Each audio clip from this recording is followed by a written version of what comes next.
اللہ کے نبی حضرت نوح علیہ السلام بار بار اپنی امت کو اللہ کے پیغام سناتے رہے کہ وہ آپس میں ایک دوسرے پہ ظلم نہ کریں، احساس محبت کو قائم کریں، نسل ذات کے نام پر ایک دوسرے کو تکلیف نہ دیں، رشتوں کی قدر کو مقدم رکھیں۔ تو حضرت نوح کی قوم بار بار آپ کا مذاق اڑانے لگتی، اتنے پتھر مارتی کہ آپ کئی دنوں تک پتھروں میں ڈھکے رہتے، پھر صحت یاب ہوتے، پھر اللہ کے دین کی تبلیغ کرتے، یہاں تک کہ 950 سال گزر چکے۔ بالآخر اللہ کے نبی نوح علیہ السلام نے ہاتھوں کو بلند کر کے اللہ کی دربار میں دعا کی کہ اے اللہ، یہ میری امت کبھی ہدایت نہیں پائے گی، اے پروردگار، یہ تیرے عذاب کا مذاق اڑاتے ہیں، انہیں دکھا کہ تو کیا طاقت رکھتا ہے۔ تو بس اللہ کا حکم نوح علیہ السلام کے لیے آیا کہ اے نوح، ایک کشتی تیار کر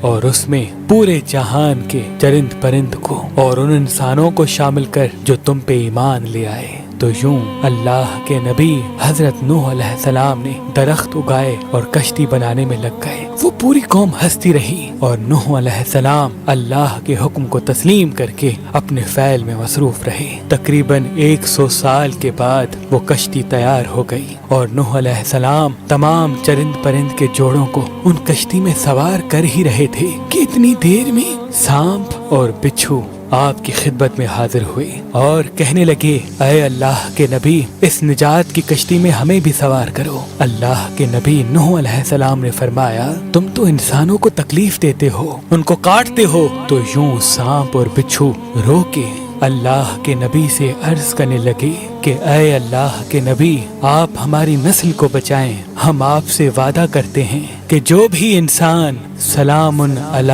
نوح فی العالمین پڑھے گا، ہمیں قسم ہے اپنے وجود کی، اپنے خالق کی، ہم کبھی بھی ان کو تکلیف نہیں دیں گے۔ اس وعدے کے بعد اللہ کے نبی نوح علیہ السلام نے سانپ اور بچھو کے جوڑوں کو بھی کشتی میں سوار کر دیا۔ اس نجات کی کشتی میں جو انسان سوار ہوئے، جو مخلوقات سوار ہوئی، سوائے ان کے سب اللہ کے عذاب کے سبب فی النار ہو گئے۔ طوفان تھمنے کے بعد اللہ کے نبی نوح علیہ السلام نے زمین کو پھر سے آباد کیا، ہر مخلوقات زندگی بسر کرنے لگی، لیکن اس آیت کو کسی بھی حیوان نے آج تک نہیں بھلایا، اور اللہ پاک نے اپنے کتاب کی سورہ صفات میں اس آیت کو محفوظ کر دیا۔ آج بھی جنگل بیابان میں جب بھی کسی سانپ، بچھو یا حیوان کے سامنے جب اس آیت کو پڑھا جاتا ہے کہ سلام علی نوح